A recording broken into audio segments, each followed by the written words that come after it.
एक तरफ बात वो कह रहे हैं और एक तरफ दूसरी तरफ आज जो बजट ला रहे हैं उस बजट में कहीं से ये नहीं दिख रहा है कि इस साल ये शिक्षा हो, स्वास्थ्य हो, पुलिस बहाली हो, अन्य जगहों में इतनी नियुक्तियां दे देंगे, इतनी रिक्तियां हैं, इतनी नियुक्तियां होगी, इतने लोगों को हम रोजगार देंगे। कहीं दो शब्द भी नहीं मिलता है। अब खतियान के आधार पर स्थानीय में करते हुए हैं, कई रास्ते निकल सकते हैं। आप वेटेज दे सकते हैं, 60% रिजर्वेशन है, मान लीजिए आप कह रहे हैं कि फुल रिजर्वेशन की बात नहीं कर रहे हैं, वो 40% रिजर्वेशन पे जो स्थानीय लोग हैं, जो लोग हैं, उनको आप वेटेज दे सकते हैं। वो चाहे जल सहिया हों, वो चाहे स्वास्थ्य सहिया हों, वो चाहे रसोईया हों, चाहे उज्ज्वला दीदी हों, इन तमाम लोगों को न्यूनतम मजदूरी भी मिल जाए, इसकी भी गारंटी की बात नहीं है। झारखंड विधानसभा में आज बजट पेश कर दिया गया। उससे पहले कल जो कैबिनेट की बैठक थी उसमें नियोजन नीति जो पहले से चली आ रही थी कि मैट्रिक और इंटर यहाँ से पास करना अनिवार्य था, उसे विलोपित कर दिया गया, खत्म कर दिया गया। लेकिन इस बीच झारखंड से बाहर तमिलनाडु में बिहार और झारखंड के मजदूरों को बेरहमी से मारा पीटा जा रहा है और वहाँ से भगाया जा रहा है। आज एलएपी ट्रेन से जो मजदूर रांची लौटे, धनबाद लौटे, उन्होंने अपनी ज़ुबानी पूरी कहानी सुनाई कि किस तरह से तलवार से उन्हें मारा जा रहा है, सिर्फ इसलिए कि वो तमिल नहीं बोल पा रहे हैं, हिंदी बोल पा रहे हैं, भोजपुरी बोल पा रहे हैं। हमारे साथ माले के विधायक विनोद सिंह हैं, इन्हीं मसलों पर बात करेंगे। जिस तरह से तमिलनाडु में मजदूरों के साथ ये हो रहा है और पता चल रहा है कि झारखंड में सबसे अधिक गिरिडीह के ही मजदूर वहाँ पर हैं। आज ट्रेन से भी कई मजदूर आए, उनसे बातचीत हुई, बड़े दर्द भरी दास्तां वो सुना रहे हैं और ये सब कुछ जो हो रहा है, आप क्या इस मामले को उठाइए? नहीं, देखिए, बिल्कुल बात है। बिहार का मामला आया था, अभी तो पता चल रहा है कोई घटनाओं की तो बात नहीं आई, लेकिन जाहिर सी बात है उससे दहशत और ये चीज़ों से है मजदूर जो है वापस लौट रहे हैं। और जाहिर सी बात है जहाँ भी प्रवासी मजदूर होते हैं, थोड़ी सी भी परेशानी बढ़ती है तो तुरंत वो घर की ओर लौटना प्रारंभ करते हैं। लेकिन जो सबसे बड़ी बात है, इसीलिए ये बार बार हो रही है और बार बार सवाल हो रही है कि ये चीज़ें क्यों हो, चाहे तमिलनाडु हो, चाहे कहीं महाराष्ट्र हो, या चीज़ें हों कि हर जगह जिस तरीके से रोज़गार के अवसर सीमित हो रहे हैं, रोज़गार नहीं मिल रहा है लोगों पे, तो ये डिमांड हो ही रहा है ये गैप कि क्षेत्रीय संसाधनों पे जहाँ भी है वहाँ के लोगों को पहले अस्थाई हो, वहाँ के लोगों को अधिकार हो। यही मांग झारखंड भी कर रहे हैं, यही लोग बाकी भी कर रहे हैं।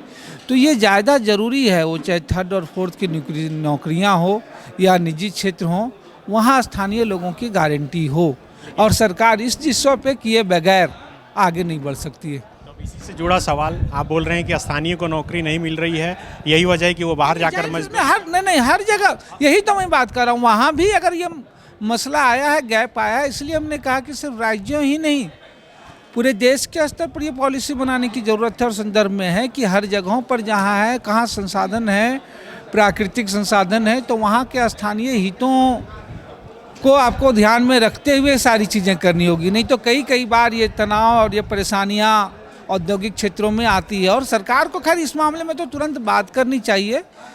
बिहार का मामला है, झारखंड की मामला है कि वो लोग सुरक्षित हों जो लोग वापस आ रहे हैं, लेकिन ये राज्य बदलता है, घटनाओं का स्वरूप बदलता है, ये अलग अलग जगहों पे अलग अलग चीज़ें हैं। इसलिए जो मैंने बार बार किया था कि कोविड के बाद में कि जब कोई ये चीज़ें नहीं है, लोग मजदूर जा रहे हैं, तो प्रवासी मजदूरों के लिए एक राष्ट्रीय स्तर पे कानून बनना चाहिए।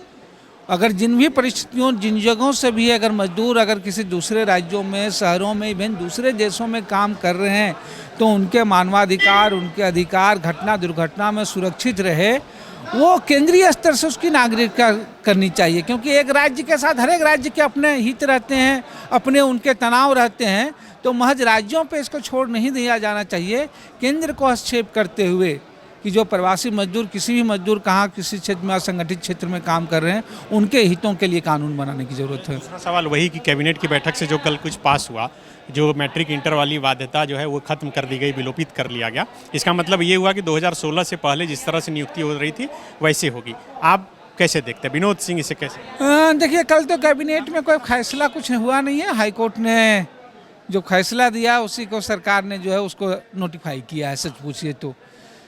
लेकिन सवाल ये होता है कि हाईकोर्ट के फैसले से जो स्थितियां उत्पन्न हुई, उस स्थितियों पे सरकार को और कैसे बेहतर हो उसकी गारंटी करनी चाहिए। तो वो तो कोई नई बात आई नहीं है। वो स्थितियां यही हुई कि सरकार ने एक दोषपूर्ण नीति बनाई थी। दोषपूर्ण नीति यही थी कि एक ही राज्य के नागरिकों के लिए दो तरह की नीतियां। उससे सबक होकर के और बेहतर नीतियाँ बनाती। जरूर एक लॉन्ग टर्म के लिए वो चीज़ें गए हैं, लेकिन जब तक वो लॉन्ग टर्म के लिए गए हैं तब तक कोई वैकल्पिक उपाय किया जाना चाहिए था। और इसीलिए कह रहे हैं कि तब तक आप ठीक है, आप खतियान के आधार पर स्थानीय में करते हुए हैं, कई रास्ते निकल सकते हैं। आप वेटेज दे सकते हैं, 60% रिजर्वेशन है, मान लीजिए आप कह रहे हैं कि फुल रिजर्वेशन की बात नहीं कर रहे हैं, वो 40% रिजर्वेशन पे जो स्थानीय लोग हैं, जो लोग हैं, उनको आप वेटेज दे सकते हैं।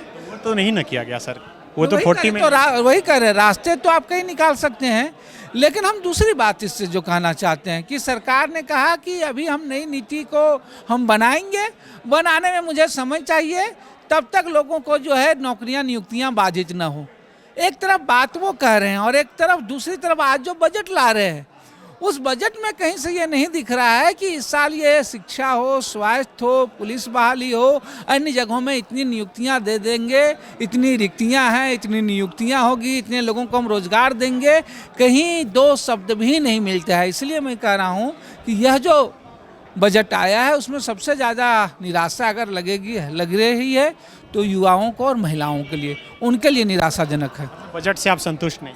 बिल्कुल, रोजगार के मसले पे, महिला सशक्तिकरण के मसले पे जब सरकार कह रही हो, पहले घोषणा पत्र उनका हो कि हम 35% आरक्षण देंगे, आरक्षण की तो बात छोड़ दी नौकरियों में, वो अनुबंध पे लोग हैं, वो चाहे जल सहिया हों, वो चाहे स्वास्थ्य सहिया हों, वो चाहे रसोइया हों, चाहे उज्ज्वला दीदी हों, इन तमाम लोगों को न्यूनतम मजदूरी भी मिल जाए, इसकी भी गारंटी की बात नहीं है।